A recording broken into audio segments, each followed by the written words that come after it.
মিয়ানমারের রাখাইনে ত্রাণ সহায়তা পৌঁছানোর জন্য করিডোর নিয়ে চলছে আলোচনা, কিন্তু এই মানবিক করিডোরের কথা শুনে স্থানীয়দের নিরাপত্তা নিয়ে বাড়ছে উদ্বেগ।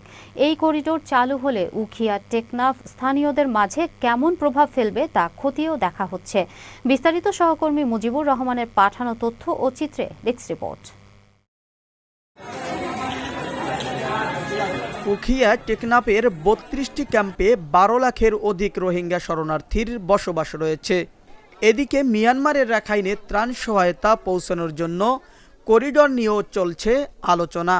যদিও রাখাইন রাজ্যে মানবিক করিডোর চালু হলে বেশ কিছু সমস্যার সম্মুখীন হতে পারে স্থানীয় জনগোষ্ঠী।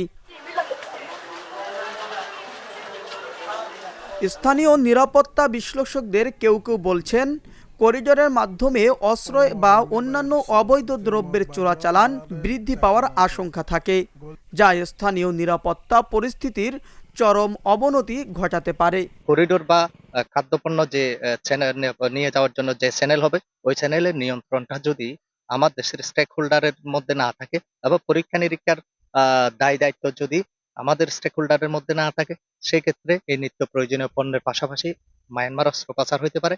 এই অস্ত্র পাচার হলে আমাদের এই যে সার্বিক নিরাপত্তার জন্য এটা চরমভাবে হুমকি হবে। পাশাপাশি এই যে এখানে আপনার রোহিঙ্গাদের একটা অবাধ যাতায়াতের সুযোগ হতে পারে। কি প্রসেসে এই মানবিক করিডোর বলেন বা ত্রাণের চ্যানেল বলেন এই পদ্ধতিতে বা এই কাজে আগাচ্ছে, আমরা আসলে সবাই খুব শঙ্কিত। এবং এই মানবিক করিডোর যদি হয়, আমরা এখন তো একে তো কানেক্টেড, এই যে আমাদের আরাকানে যে দুইটা প্রধান জনগোষ্ঠী রোহিঙ্গা এবং রাখাইন, আমরা অলরেডি কিন্তু রোহিঙ্গাদের সিংহভাগ আমাদের এই উখিয়া এবং টেকনাফে রিফিউজি হিসেবে আছে।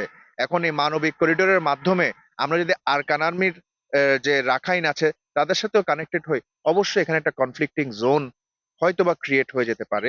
এছাড়া করিডোরের কারণে যদি বিপুল সংখ্যক রোহিঙ্গার আনাগোনা বাড়ে, তবে স্থানীয় জনগোষ্ঠীর সাথে তাদের সংঘাতের ঝুঁকিও বাড়তে পারে।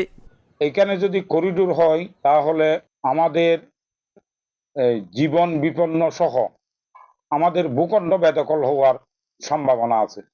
কারো সাথে যদি চুক্তিবদ্ধ হওয়ার সম্ভাবনা যদি সরকারের থেকে থাকে, তাহলে রোহিঙ্গা সমস্যা সমাধান করছে না কেন?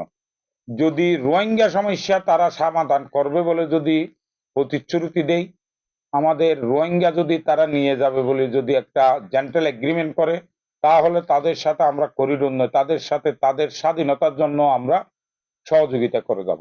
অতি দ্রুত রোহিঙ্গা প্রত্যাবাসনের মাধ্যমে স্থানীয়দের ৮,০০০ একর বনভূমি অবমুক্ত করা, নিরাপত্তা ও আইন শৃঙ্খলার উন্নতি করা, পরিবেশ রক্ষা করা, জীবনযাত্রা মান রক্ষা করা, অর্থনৈতিক ক্ষতি পূরণ ও সহায়তার দাবি স্থানীয়দের। Abu Naim Shah, channel S news desk.